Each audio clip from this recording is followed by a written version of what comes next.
দেখো স্টুডেন্টসরা, তোমাদের এই যে রাইস রিলেটেড অনেক ধরনের কোয়ারিজ থাকে যে মুড়িকে কি বলে, খইকে কি বলে, চিড়েকে কি বলে। তো আজকে আমি তোমাদের পুরো রাইস রিলেটেড একটা ভোকাবুলারি এনেছি এবং এটা খুব ইন্টারেস্টিং ভোকাবুলারি, তোমরা দেখলে বুঝতে পারবে। আর তোমাদের এই রাইস রিলেটেড কিন্তু কোনো রকম আর কোনো কনফিউশন থাকবে না। চলো আমরা জেনে নিই, দেখে নিই।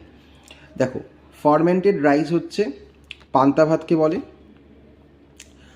ফ্ল্যাটেন্ডেড রাইস হচ্ছে চিড়েকে বলে, পপড রাইস খইকে বলছে, বয়েল রাইস বলছে ভাতকে,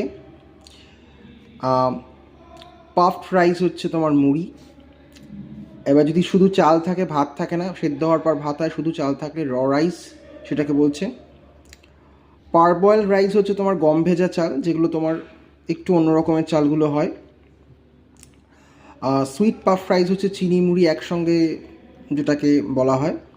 ব্রোকেন রাইস হচ্ছে টুকরো চাল, চালগুলো অনেক সময় টুকরো টুকরো যখন হয়। খুদের চালকে বলা হচ্ছে ক্রাশড রাইস। পায়েসকে আমরা পরিজ অনেক সময় বলি বা সুইট পুডিংও বলতে পারি। আর চালের ফ্যানকে আমরা বলবো হচ্ছে রাইস টাচ ওয়াটার। তো আশা করি তোমাদের ভিডিওটা হেল্পফুল লেগেছে। ভিডিওটা হেল্পফুল লাগলে সবার সাথে শেয়ার করো আর পেজটা ফলো করে রাখবে।